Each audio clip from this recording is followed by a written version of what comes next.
Sixers fans, welcome back. This one is for you. Look, I don't even have my notes in front of me today. I just want to get right into it.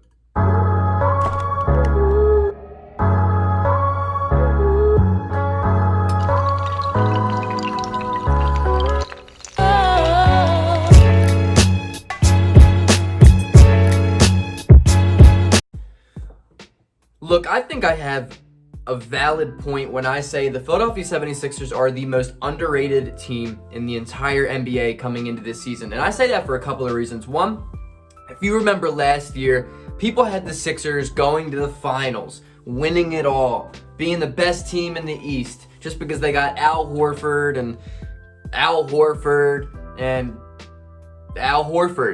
that didn't work out, right? The Sixers ended up sucking because of Al Horford. And the thing that people seem to forget is how good Philadelphia was before Al Horford. And guess who's not on the Sixers anymore? Al Horford.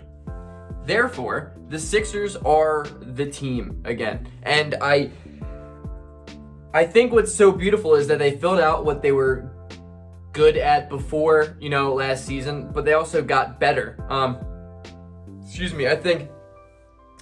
Tobias Harris to the 4 is a beautiful, beautiful thing. I think for his development and just, Jesus Christmas, for his development and just for the team's sake, right? I think Seth Curry is literally the best possible replacement you can get for a JJ Redick. And the dribble handoff with Seth and Embiid, if, Doc decides to do that, could be absolutely lethal. Seth Curry is 48% from 3 on catch and shoot threes. He is a top 10 3-point shooter in the NBA. You put that alongside Ben, dude, it's going to be good for everyone involved. Then the fact that you have Danny Green and Dwight Howard, that to me is what the Sixers have completely missed in the past couple of years. That's been the Sixers' biggest problem. The veteran leadership, the championship leadership. And JJ Redick probably was that veteran leadership, but the man has never won anything. No disrespect to him, the dude makes the playoffs like every year. Actually, I think JJ Redick made the playoffs every single year of his career except last year in New Orleans. I'm pretty sure you can look that up and you'd be like, damn, Greg was right. But anyway, I digress.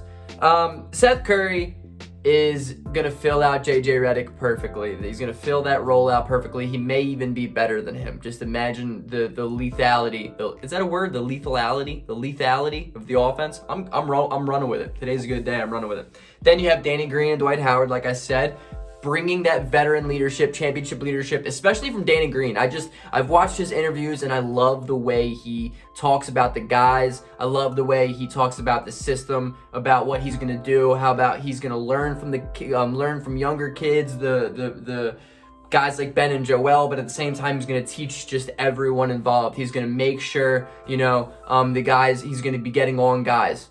He's going to be that dude that just gets in people's faces telling them that, you got to be better. Like, we're relying on you. And then I was watching Dwight Howard's interviews saying how his best possible job, like his number one job this year is to get Joel to be the best Joel that he can be.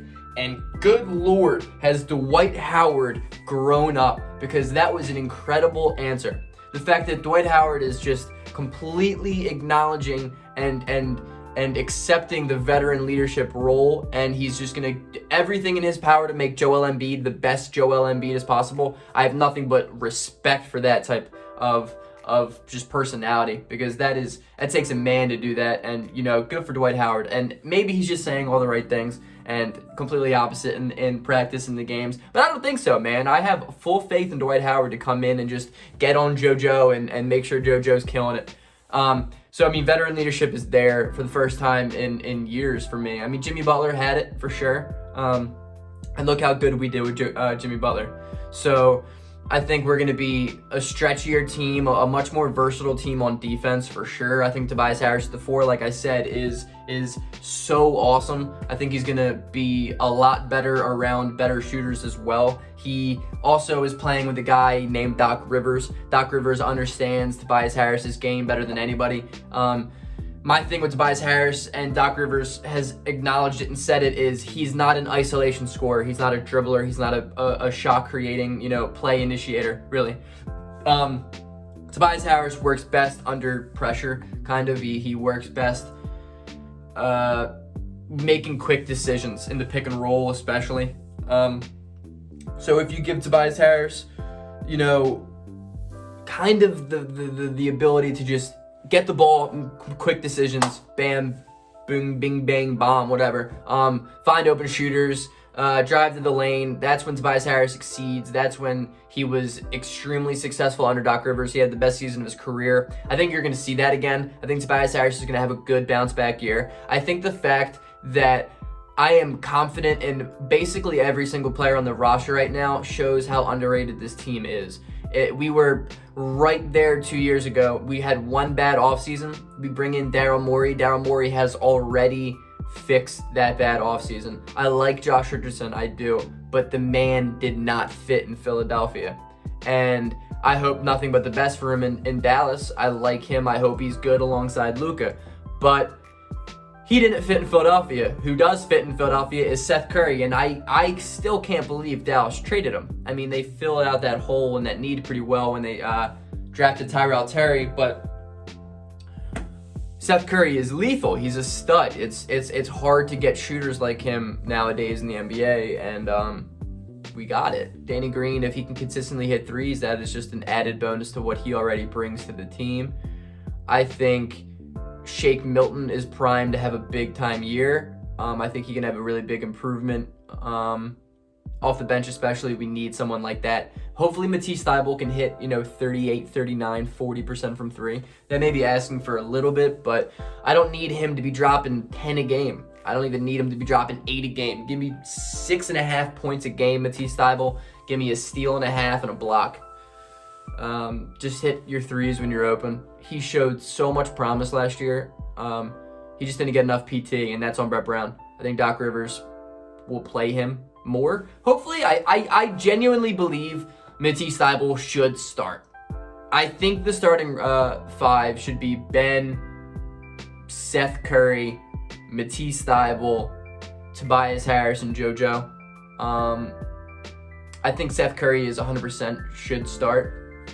You don't take a guy like that off the bench just because you need to have him with Ben Simmons as much as possible. And I just think it fits a super need that we have, and I think it would be stupid not to start him. But that's my video for today.